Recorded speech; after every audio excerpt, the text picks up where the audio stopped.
Hey, tu vois, j'aime beaucoup lire. Je dirais même que c'est ma passion. Mais est-ce que cette passion-là est suffisante pour être heureux ou être heureuse? Je doute. Hey, salut et bienvenue sur L'Impatient.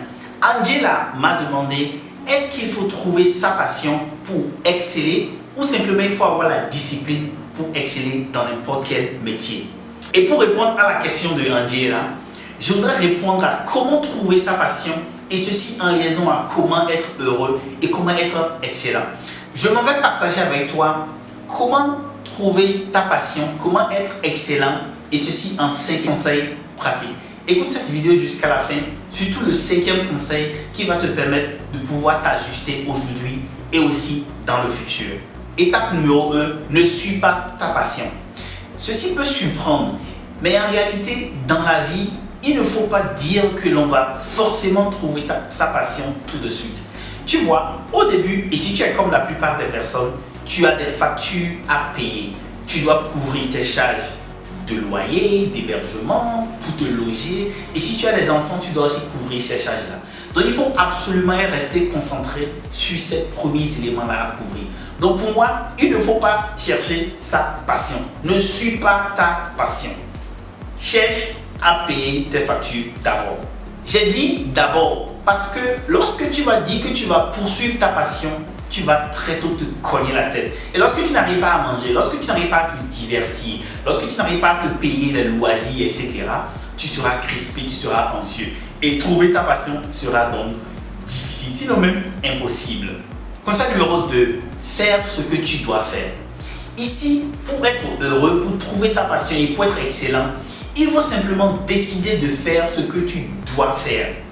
Je m'explique. Au lycée, j'avais de mauvaises notes en mathématiques. Jusqu'à ce que mon ami Apollinaire me dise, écoute, ce n'est pas comme ça que tu vas faire pour avoir de bonnes notes en mathématiques.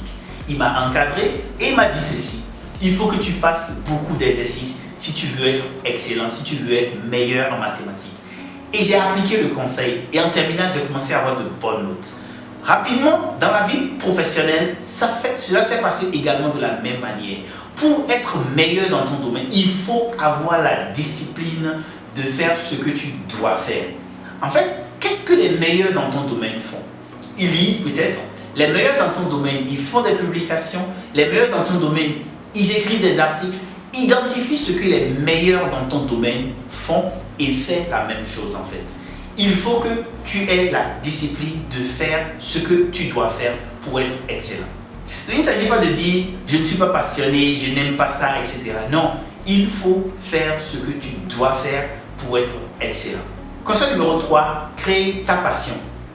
D'abord, je pense qu'en fait, on ne trouve pas sa passion. Je pense qu'on crée sa passion.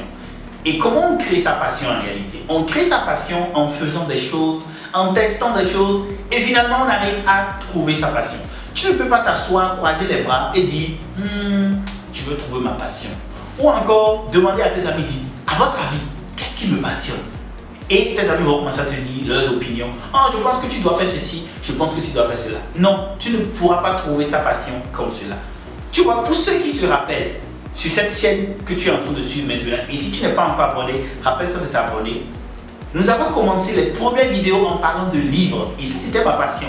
Mais aujourd'hui, de quoi nous parlons? Nous parlons de développement professionnel. Nous aidons les professionnels à aller à l'international. Tu vois, si j'étais resté dans mon coin en disant oh, ma passion c'est lire, je veux faire cela, je pense qu'on n'en arriverait pas aujourd'hui et je ne serais pas en train de partager ces conseils pratiques-là avec toi.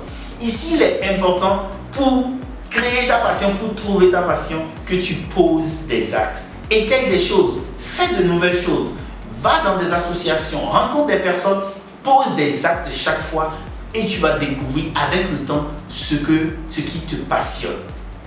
Aujourd'hui, nous faisons des vidéos sur comment réussir à aller à l'international. Mais demain, cela peut également changer. Tu vois, il faut poser des actes pour pouvoir trouver ta passion. Et donc, dire que comment trouver ta passion, je pense qu'il faut plutôt dire comment je crée ma passion.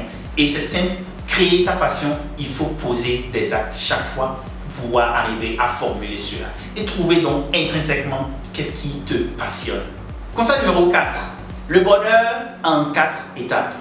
Récemment, j'ai commencé à lire sur la culture japonaise et surtout sur la philosophie qu'on appelle Ikigai. Et la philosophie Ikigai japonaise dit essentiellement ceci.